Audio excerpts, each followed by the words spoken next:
Well, this is her standards, and welcome back. Today we are focusing on the Day of the African Child. The African child and the issues that the African child has to deal with, their plight, their responsibilities, their rights, their welfare, and everything in between. I'm joined by an amazing panel, Mumbi and Wamudoni, and my name is Queen Sambori, and we're coming to you live. We're coming to you from 4 Points by Sheraton in Hurlingham. This is an amazing place where you can have a good time with your family, with your children, with your workmates. You can come for staycation. They even have happy hours, so definitely there's something for everyone. Now, before we took a break, we're just trying to assess some of the scenarios that exist in the real time today. Africa, what's really going on? One of our guests, who is Wamudoni, had actually given us her experience, what she had to go through with her 4 children, being remanded and imprisoned with them, which is quite unfortunate. So if you want to participate on this conversation, we are available as KTN Home across all platforms, or you can hit me up directly at Queen Tambori on Facebook, Queenie Mbori on Instagram, and Queenie Saina on Twitter. Today we are asking, we are in Africa. When did we ever have a discussion where we involved our children? Back to my panelists. When was the last time, Mumbi, you sat down with these young people who you have told me are aged between 1 and 18, and we actually listened to them? Not as parents, because I don't think we grew up having much of a say on family matters. Yeah. If anything, we used to hear of decisions made as they have been made. But later on, as we've become parents, sometimes we've been forced to hear the views of our children. We've been forced. One thing, I think we lost the remote control at some point. We get to know all the cartoon characters, but I think it's getting better. Because we did not grow up having a say. And sometimes, unfortunately, there are others there are parents who still don't listen to their children. Some of us, sometimes we don't listen to what our children are saying. Yeah. It's a very small Should we listen to it? I know this is Agenda 2040 Aspiration number 10, which says African children's view matter. Yes, okay, they do. I'm just wondering, African, probably they would have said children's view matter. When you talk about African children, it takes me back to so many years ago when I can't remember what happened, but there must have been a situation where we were going to the farm, and of course in every family there are children who are very responsible, and there are ones who are not so responsible. I know my sister will kill me for this. But it got to a point where she decided to down her tools, which were farm tools. I think it must have gone to the farm and go home. Now, the consequence of that action, I'm sure she has never forgotten. I can imagine. Because we are Africans. But honestly, how do we initiate that conversation with our children? How do we create a safe space where they can express themselves? And then we can also be open-minded enough to listen to them. I think also it begins with even the knowledge that there is a safe space, the knowledge that they have a space to participate. Even before we say that there is a right to participate, there is a space to participate in anything, because most of the decisions that are made for children, some of them are not even in the best interest of the child. They are the easier decisions or the cheaper decisions. Even if you look at a day like today, have we involved our children in this day, even by the knowledge that there is a day like this, even by the knowledge that they have the rights that we say we are implementing? So the one thing in having the children participate, having their views being aired, is even in knowledge passing. Like, we have something called civic education. Yes. I have not kept tabs on what it is, because at our times, I think we just used to learn about like the geographic part of of stuff, but not what we would relate to. How is our civic education? Is it even relatable? Is it something that we are talking about where children are even knowing like current affairs so that they even know what they would say, how they would participate? So there are many, many areas. At home, do you speak with your children about what you're thinking to do that may involve them or may affect them? I don't know. It's very large. There's at home and also nationally. Nationally. Also. Wamudhoni umeniambia uko na watoto. Kuna mwingine hata ako college. Nani alimchagulia shule ambayo alikuwa naenda? Alijichagulia ama mama alikuja na fomu akamwambia andika jina hapa? Ama hata ile kosa ambayo anafanya, nani alimchagulia? Ni amejichagulia. Alijichagulia. Una hakika? Ama unasema hivyo kwa sababu kamera iko hapa? Hapana, ni alijichagulia. Lakini kawaida wazazi tunafanyaje? Sasa Kenya unataka afanye, unajua anaweza kataa. Unajua kumekuja right, usisukumie mtoto Kenya hataki. Naweza mwambia nenda ukue daktari. Naye hataki, anataka kuwa mwalimu. Sasa hiyo kumforce hata ndio mtoto anapoteanga hiyo katikati. Mama anataka hii, mimi siendi hata hiyo anataka. So ni alijichagulia. Na unafikiri ni nini tunaweza fanya kama wazazi, kama nchi, ili tuwape watoto hiyo nafasi waweze kuongelelea mambo yao, kupanga? Najua hata kuna kitu inaitwa children's cabinet. Ama ni youth cabinet. Yes, there's a children's parliament. Children's parliament. Yes. Unafikiri ni nini tunaweza fanya? Kwa sababu unafikiria kwamba in order for us to build this agenda for 2040, an Africa fit for children, then we have to start setting the structures right. We cannot wait for a miracle to happen. Vitu ambavyo lazima tuanze wakati mtoto amezaliwa. Tunamwangaliaje? Tunamempower kivipi? Si pale nyumbani. Ni nini unafikiri tunaweza fanya? Ndio mtoto apate freedom yake. Hawezi kuwa na sauti, Unajua kitu ya kwanza lazima ule mtoto umpe upendo. Jua kama hakuna upendo hakuna kitu mtasikizana. Ukiwa tena mhas kwa mtoto, hata ndio unapata anatoro. Kwanza muwe marafiki. Mweze kupelekana safari moja. Sasa kwa mfano vile umetueleza kilichotendeka wewe na watoto wako, ukaenda pale, mara sijui ukanyang'anywa, wengine wakapelekwa mbali na wewe, mwingine ukaenda na yeye kwa prison ukiwa na mwezi mmoja. Tuseme if you are to turn back time, ni nini ungependa ifanyike tofauti? Hatukatai kwamba labda tunaweza kuwa tumejikuta kwenye situations kama hii ambapo ulipatikana. Ulifika mwisho kabisa. Whatever happened. Sasa tuseme kila kitu imerudi nyuma. Ni nini ungependa kupata? Tuseme hata kama pale ni kwa police cell, ama pale kwa remand, ama pale kwa prison, ili tuhakikishe kwamba maslahi ya mtoto imeshughulikiwa vizuri. Kitu ya kwanza wao wanaangalia hii makosa dogo, kwa sababu kama hiyo yangu haikuwa poa kuacha watoto, lakini sikiza mtu ni binadamu. Badala ya kumchukulia watoto aende children's home mwaka mzima, mama na yeye aende jela, na changamoto zenye ziko kule ni mingi sana. Unaona, umeingia na mtoto jela, umefungwa hiyo miezi 8. Nilikwambia jela masaa isongi, unaonanga kama mko Monday na mko Sunday. Chakula ni ile, ndio nilikuwa nafikiria mtoto akule ugali na mchele mwaka mmoja.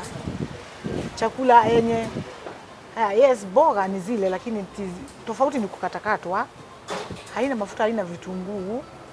Na ile makosa, yes, nilikosa. Ulikuwa ndani mwaka miezi 9. Miezi 9 na mtoto. Na mtoto mdogo. Mtoto mdogo.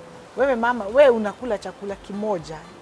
Makosa zingine wanastahili waangalie, kama ni under probation, kama ni bail, kama hata ingine unaitwa counselor na kucancel. Wewe mama mdhoni, shida yako inaonekana ni chakula. Kitu inaweza saidiwa kwa miezi kama 2-3, huyo mama asimame. Badala ya kumpeleka pale na mtoto, wengine nao wanatesekea children's home. Juu si children's home zote nzuri. Kama wangu kwenye walipelekwa ilifungwa. Watoto wakapotea. Na ni vile wangu na shukuringi Mungu juu wangu alisema anajua kwa shosho yake. Ndio wakachukua akapelekwa pale. hata wangepotea. Walikuwa wametoweka kabisa, wametoweka. Juu children's home imefungwa, sasa mtoto anaenda kwenye tu atataka. Unaona? Sasa unaona mtoto we umefungwa mama, hashughulikiwi. Ule amepelekwa hakuna kushughulikiwa. Ni kama hata mtoto amekosa. Juu hata kama ni children's home amepelekwa, anastahili apelekwe children's home yenye inaangalia watoto vizuri.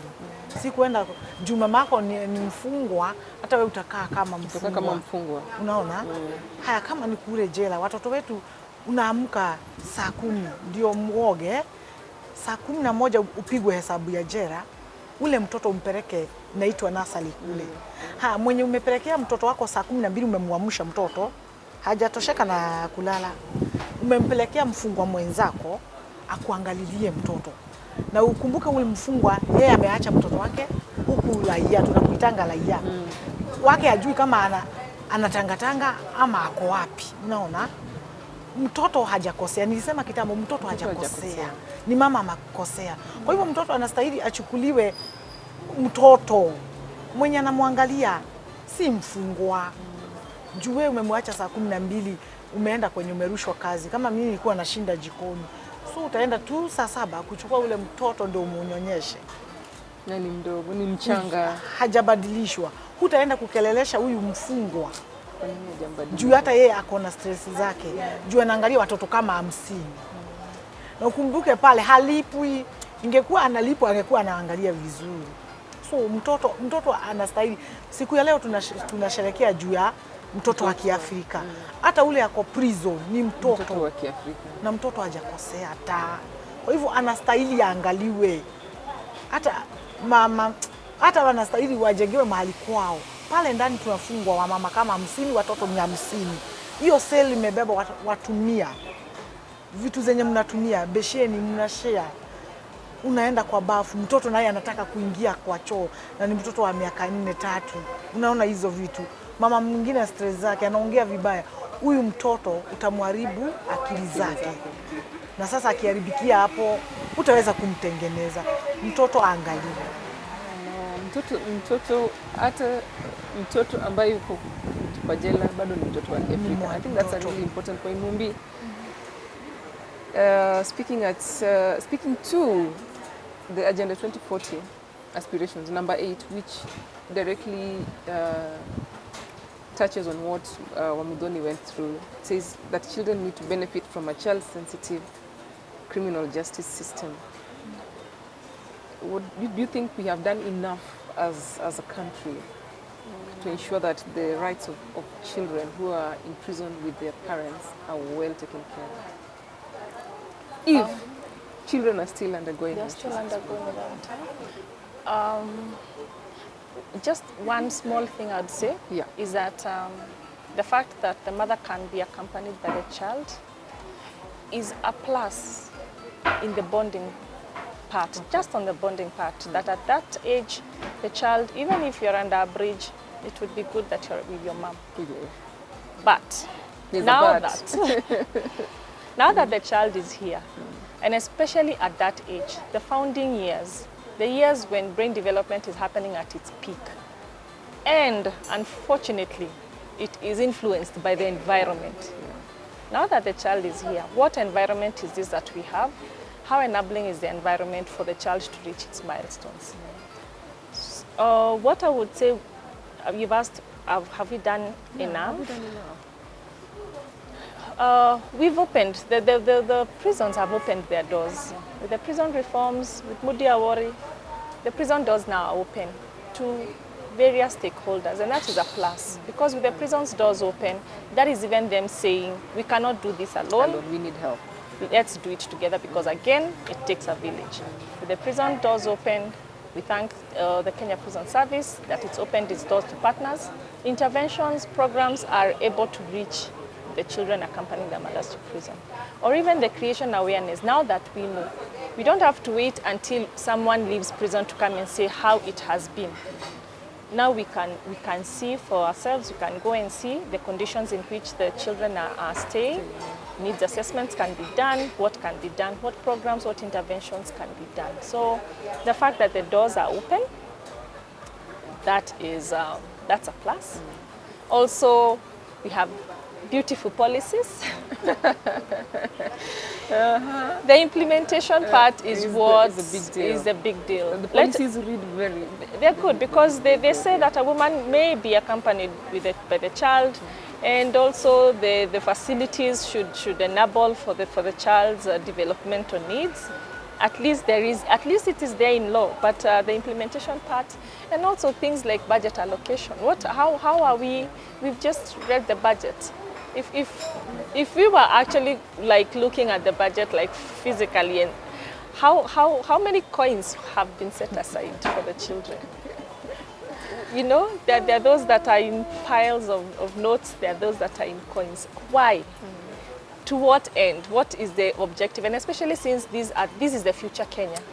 These children are the future of anything. And the children, and actually if you look at the prospering countries, they are now investing in the early years. So even if you are going to do it as a business proposal, investing in the early years is even more profitable. So what are we doing? We've done the little that we've done, and we are thankful that the prisons are open. And but a lot more has to be done. A lot more needs to be done. We're about to finish. Mumbi, naomba uangalie kamera yako. Ungepata tu dakika moja na president wa hii country, siku moja umekaa tu wewe ndio hapa na President Uhuru wako pale, ungemwambia nini? Kamera yako iko wapi?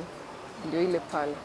Oni yangu? Hebu mwambie, huyo ni president, umekaa na yeye, kulingana na vile mambo yako yamekwenda, hebu ongea na yeye. Mimi kenye naweza omba juu ya watoto wenye wako jela. Juu wanatesekanga watoto wenye wako jela, na nimesema watoto hawana makosa. Kitu ya kwanza, watoto waangaliwe chakula. Iwe chakula mzuri. Hiyo ndio naweza kuwa nikiomba. Kama ni malazi, watoto waache kuchanganywa na watu wengine. Mama mtoto waweko kwa mama mtoto na watoto wao, juu watakuwa wakiangalia wenye wanafanya na watoto wao. Kitu kingine, watoto kusomeshwa kule ndani. Wenye wanaangalia wasiwe wafungwa. Waangaliwe tu, huku nje kuna watu wamesoma. Wataonyesha watoto wale upendo. Juu mfungwa hakuna vile ataonyesha mtoto upendo. Hiyo ndio kitu naweza mimi niombea watoto wenye wako jela. Wasiteseke juu si wao walikosa, ni mama zao. Asante sana wa Mudhoni. Natumai kwamba wale ambao wana make decisions wataangalia, hata wasipoangalia leo watapata chance, wataweza kusikiza. Manake the children are our future. I believe the children, if you don't take care of our children now and their welfare, then we are setting up ourselves for failure in future. Definitely. Mumbi, your final shot. Parting shot. Again, I would just retaliate on what I've said on investing in the early years. Even if you're not going to do it from the goodness of your heart, do it from business point. Investing in the early years has high returns. High returns as in you'll have a prosperous nation, you'll have better citizens. So that is what I would say. If you're not going to look at it at any other angle, look at it at the returns. And what are the returns on investing in our children? If you're doing it personally, you have the responsibility of doing it nationally. Thank you. If you're doing it personally, you have the ability to do it nationally. I think that's a good way to end. Well, this has been a Standards. If you're watching us from home, I just want to thank you so much, my distinguished guest, for creating time to be here. And also you watching us from home and following our conversations, not just this one, but every other show that we have had, especially to empower women and children, and also to promote gender equality. This has been Her Standard. We have been coming to you from 4 Points by Sheraton here in Hurlingham, a very beautiful place, as you can see, beautiful scenes, panoramic views, and you can come and have a good time with your loved ones. We have enjoyed your company, you watching us from home, and we hope that you can join us for future episodes as we bring you formative stories about women and gender equality. Well, from us here at KTN Home, I just want to say thank you and bye for now. Till next time, take care of yourself and be inspired.